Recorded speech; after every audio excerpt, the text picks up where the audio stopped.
April je mjesec intenzivnih radova u bašti, mjesec sjetve i sadnje, kultura koje nisu toliko zahtjevne u pogledu toplote. Dani postaju sve duži i topliji, a radovi u bašti sve intenzivniji. Ovo je mjesec njegovanja presadnica, ali i mjesec u kome sadimo i sijemo mnoge biljne vrste. Mnogo se veselimo uzgoju biljaka i svaki lijepi dan iskoristit ćemo da obavimo baštenske radove.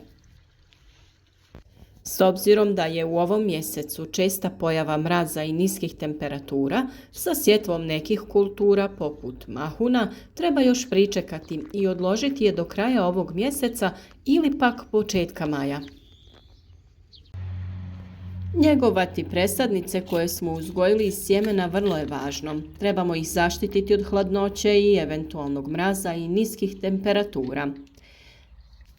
Neophodno je prihraniti presadnice sa potrebnim elementima i biostimulatorima kako bi bile otpornije na oscilacije temperature te bolje napredovale.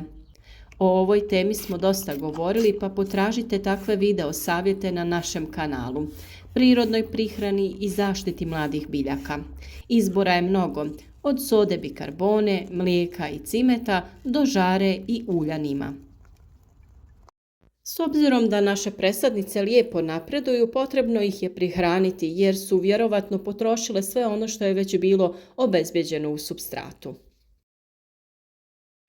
Paprike, patliđan, paradajz i druge presadnice potrebno je njegovati u plastenicima ili nekom drugom zatvorenom prostoru.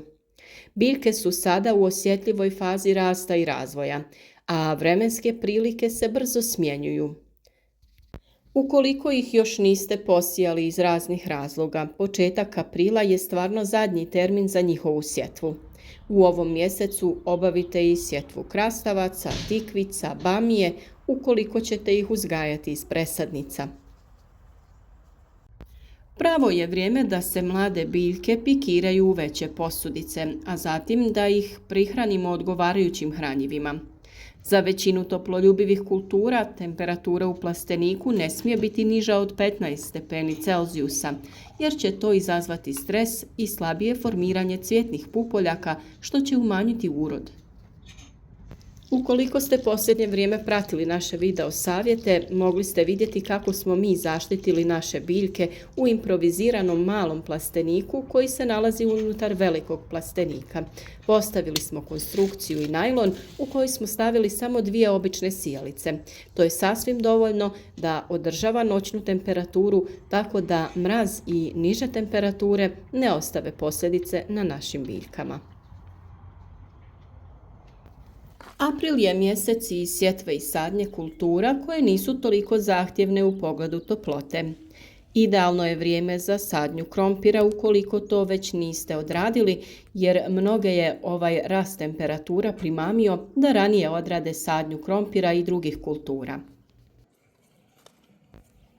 Zemlja se dovoljno zagrijala što će omogućiti brzo nicanje krtola, posebno ukoliko ste ih naklijali. One naklijale brže niču u odnosu na krtole bez dobro razvijenih klica. Suviše tanke, duge i blijede klice potrebno je odstraniti. Ove klice su sklone truljenju nakon sadnje. Osim krompira, sade se i presadnice kupusnjača koje smo ranije posijali. Obavlja se sjetva mrkve, peršuna, pastrnjaka i drugog povrća, začinskog, ljekovitog i ukrasnog bilja. Prije sjetve potrebno je pripremiti gredice ili sjetvena mjesta. Sjeme će lakše niknuti u dobro pripremljenom zemljištu, a presadnice i reznice lakše će da se ukorijene. Često smo govorili upravo o pripremi zemljišta i koliko je važno da se to odradi na pravi način, da se dodaju potrebna hranjiva kako bi biljke imale sve što im je potrebno za početni rast i razvoj.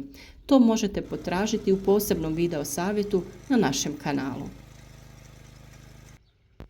Najčešće se sjetva obavlja u redove. Problem kod sjetve sitnog sjemena je što se sjeme mrkve, salate posije pregusto, pa je na kraju potrebno prorjeđivanje i uvijek nam je žao baciti te male nemoćne sadnice. Naravno da salatu možete iskoristiti da ju presadite na neko drugo pogodno mjesto, ali male presadnice mrkve teško podnose presađivanje. Ako se prime na drugom mjestu, tada možete dobiti malo izobličene plodove koji su svakako jestivi, samo nisu na izgled toliko lijepi. No postoji rješenje i za sijanje ovog sitnog sjemena. U poljoprivrednim apotekama može se kupiti sjeme raspoređeno na papirnoj traci. Sjetva sa ovako pripremljenim sjemenom je lakša i brža. No naravno da takve trake možete napraviti i sami. Sigurno ste već vidjeli naš video kako to jednostavno uraditi. U prvoj polovici aprila trebala bi se završiti sjetva graška, mrkve, luka, salate i poreluka. Također, u ovom mjesecu možete presaditi karfiol, korabu, blitvu i kupus. Ako ste zasadili crveni i bijeli luk, sada je vrijeme za njihovo okopavanje. U drugoj polovini aprila sadi se kukuruz, šećerac i kokičar, krompir, celer, grah i cikla. A u ovom periodu možete posijati i paradajz i papriku ukoliko se radi o direktnoj sjetvi u zemlju. Kada se radi o sjetvi rotkvice, cikle, repe i korabe u ovom mjesecu, one niču veoma brzo jer je zemljište dovoljno toplo. Iako blitva može da uspijeva tokom cijele godine, i to je vrsta kojoj odgovaraju uslovi sjetve u aprilu. Krajem mjeseca aprila na otvorenom se mogu sijati krastavci, tikvice, tikve, dinje i lubenice. Ipak, budite oprezni zbog mogućih kasnih mrazeva i ukoliko je potrebno, to izniklo povrće zaštitite od hladnoće pokrivanjem agril folijom, lišćem ili slamom. A ukoliko ne želite riskirati, pričekajte maj, koji je idealan za sadnju ovog povrća. U ovom mjesecu preporučuje se odraditi sjetvu poriluka za jesenju berbu i sjetvu graška za ranu ljetnu berbu. U aprilu je idealno vrijeme za sadnju zimzelenih i žbunastih vrsta. Sade se i presadnice i lukovice mnogih cvjetnih vrsta. Vjerujem da svi želite imati lijepe okućnice i uređene cvjetnjake, ali ne zaboravite da i u vašem vrtu trebate imati obilje cvjetnih vrsta kako bi privukli oprašivače i insekte koji će štititi vaše biljke od nepoželjnih gostiju. Uvijek je dobro ranije pripremiti presadnice cvijeća koje ćete posaditi po vašem vrtu. Mi smo uzgojili dragoljub, kadifice, neven i mnoge druge ukrasne vrste. Većina tih biljaka ima veliku dobrobit i korist u našem vrtu, pa je svakako dobro uklopiti ih, a naravno tu je i onaj dio estetske uređenosti i uljepšavanja samog izgleda vrta. Sada se može odraditi razmnožavanje dijeljenjem korijena vrsta poput irisa, božura i sličnih cvjetnica. Također možete obaviti i sadnju jagoda na pripremljenim gredicama. Ne zaboravite da kulture i biljke koje su već niknule treba plijeviti i održavati i naravno tretirati ekološkim preventivnim sredstvima. To je vrlo važno ukoliko koristite takve preparate. Krenuti preventivno sa zaštitom, ne dozvoliti da se pojavi bolest ili štetnik jer se kasnije sa prirodnim sredstvima teško izboriti. Ne zaboravite i na višegodišnje biljne vrste koje sada treba prihraniti. Bilo da se radi o cvijeću ili ukrasnim biljkama, potrebno im je dodati hranjiva poput stajnjaka, humusa ili nekog peletiranog gnojiva. Svi koji su ranije odradili sjetvu kultura koje smo preporučili, već sada obavljaju berbu špinata, rotkvica, mladog luka, zelene salate i sličnog povrća.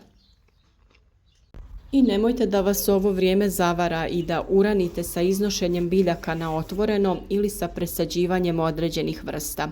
Iako su vremenske prilike sve ljepše, hladnoća ili proljetni mraz još uvijek su izgledni. Nemojte da vas toplina zavara pa da uginu vaše omiljene biljke ili presadnice povrća. Kako bi privukli korisne kukce koji će biti vaši saveznici u prirodnoj borbi protiv štetnika u blizini vašeg vrta ili u njemu, Postavite ovakve kućice gdje će pčele samice, bubamare i drugi korisni insekti naći utočište i pomoći vam zadržati štetnike van vrta. O ovoj temi imate poseban video koji smo objavili prije samo nekoliko dana, pa se informirajte. Vjerujem da mnogi koji nisu pogledali taj video će se iznenaditi koliko korisni insekti mogu pomoći u održavanju ekološkog vrta. Kada se završe svi proljetni radovi, kreće se sa površinskom obradom zemljišta u voćnjacima i đubrenjem, ako za tim ima potrebe. Nakon toga na red dolazi proljetno prskanje radi zaštite voćaka od kasnih mrazeva i štetnika sa prirodnim biostimulatorima. U ovom razdoblju može se obaviti i rezidba maline i kupine. Obavlja se prekalemljivanje, a također je obavezna i gnojidba dušičnim gnojivima. Skoro pa je vrijeme za obavljanje svih poslova osim sadnje presadnica na otvorenom. Ukoliko vam pomisao na sve ove obaveze zadaje muke i glavobolje, krenite polako, sve ćete stići na vrijeme, nema žurbe. Odredite prioritete poslova koji se baš moraju odraditi, poput posljednjih orezivanja, prihrane, a onda lagano krenite sa sjetvom. Neka ovo bude opuštajući posao. Mi smo mnogo toga već posijali i posadili, što na jesen, što posljednjih mjeseci, ali neke kulture ćemo i u ovom mjesecu ponovno sijati.